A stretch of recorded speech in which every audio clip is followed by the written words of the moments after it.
topic is organic farming in Sri Lanka. So let us introduce ourselves first. I am Banu Prakash and I am environmentalist. I'm Shubham and I'm policymaker. I'm Spandan and I'm playing the part of media.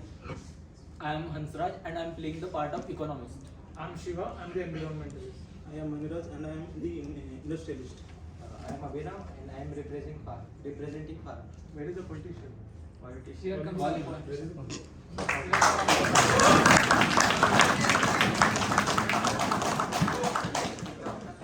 Hello, I'm Shivam from SPL, Sri Lankan Public Front. But you are out of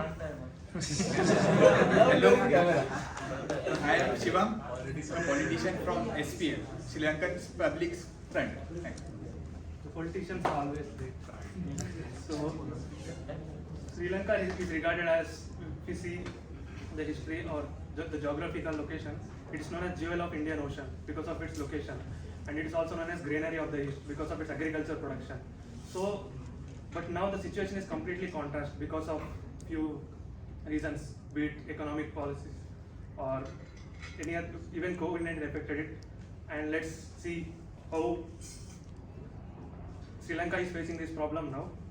And let's ask the point of view of farmer. Please. Okay. So first, let me tell you about the current scenario of Sri Lanka. We basically have 2 million of farmers in Sri Lanka, and from past 5 decades, we have been using chemical fertilizers for farming. Presently, we are using 90% of chemical fertilizers. The reason is pretty clear that it gives us better yield, the crop grows faster, and also the government is also providing us subsidies on that. Though there are some drawbacks of this use of chemical fertilizers. Every year we need to increase the use of fertilizers as the soil fertility goes down. The other drawback is that it also cause many. It is also cause of many diseases.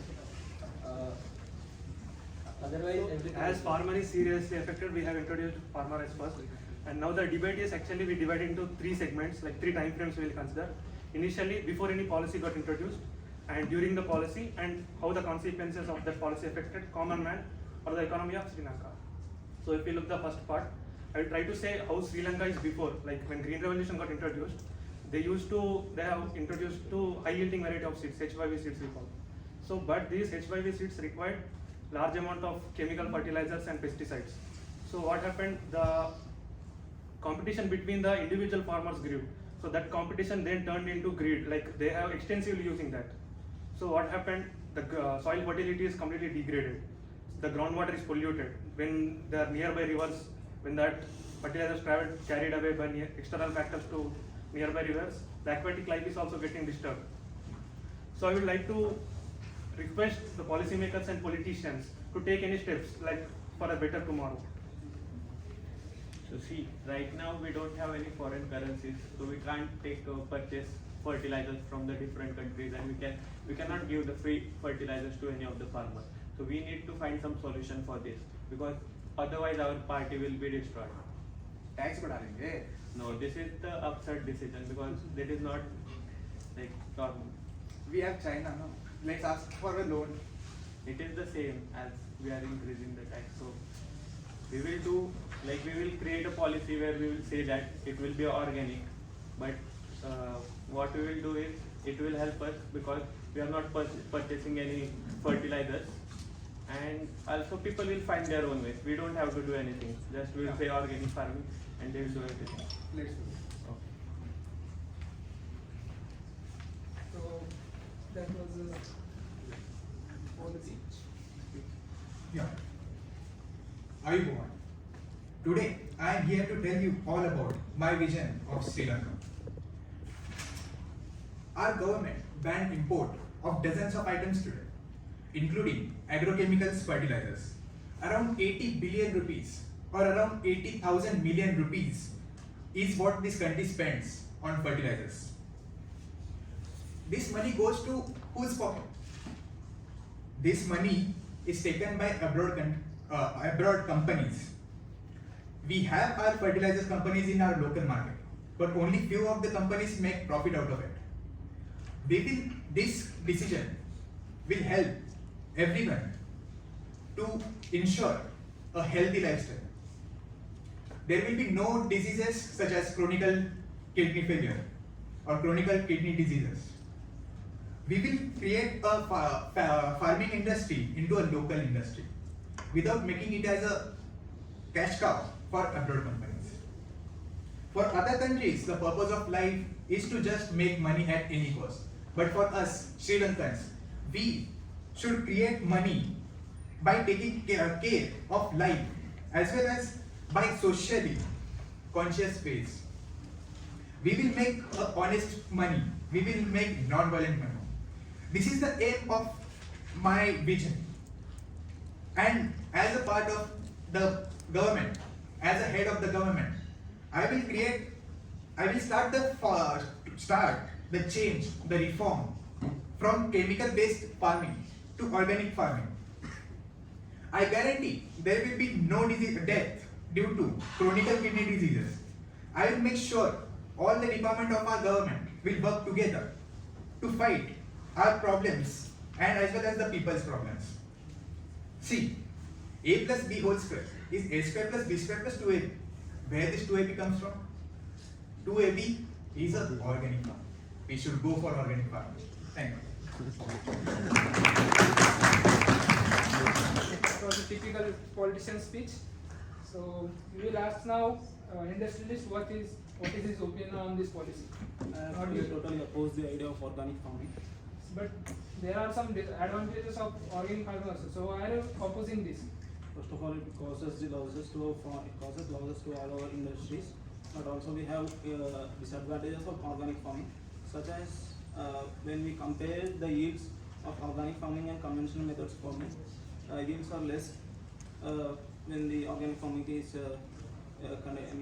implemented, and thus it can be lead to the deforestation because we require more amount of crops and yield. So we require huge amount of land. So deforestation is one of the it is one of the disadvantage. And then as Sri Lanka is an economically weaker country, organic products cost more than the products produced from conventional methods. As the cost of these products are more, people can show no interest towards them. So this can be also disadvantage for the organic farming. Okay, Manoj. So as usual, industrialists are thinking about themselves only. They are not thinking about people. So we will now ask economist what's his opinion on this policy. So what I think is that the main aim to switch to the organic farming is we are currently spending over $400 million of rupees on importing chemicals from other countries, and we should try to use that money in some other development processes. So that may be one reason that politicians are thinking and the whole government is thinking that we should bring a new law to switch to the organic farming. And right now the current situation is that the farming is contributing around 7.5% to the GDP, and around 27% of population is solely dependent on the farming occupation. So what do you think? This will help Sri Lanka or not? If we take into consideration the numbers I have presented, so it is not an ideal approach to switch to the organic farming by implementing overnight laws, which can make us to lead to some bigger and version situation which we cannot deal with at that point of in the future. So I think the ideal approach should be like that. We should plan something to implement such organic farming in some government area first and try to implement it after that. So you are saying that they should implement that correctly. Yeah. Okay, sir. Thank you. So we will now ask environmentalist what's his opinion on this. Like, as our leader said, I strongly support him because we can save our next generation from these harmful chemicals and fertilizers by providing them healthy food like organic food. And now if we see organic agriculture is trending topic nowadays in many countries. So So I strongly support. here is new term for us, organic agriculture. Shiva, can you elaborate us on our organic agriculture? Sure, Spandar. So, organic agriculture is a holistic agricultural system that strictly relies on natural inputs and promotes practices like the maintenance of soil fertility, conservation of biodiversity, and animal welfare according to the norms of IFOAM. The usage of most chemical fertilizers, pesticides, and genetically modified crops is prohibited. So, in animal husbandry, the use of artificial growth hormones is banned. So, I hope that we can move ahead like Bhutan and become completely an organic based country. So this decision definitely disaster for us, Sri Lanka. So as a farmer, what do you think, Abhiram? So this policy hit us hard. The decision was taken overnight and without any warning.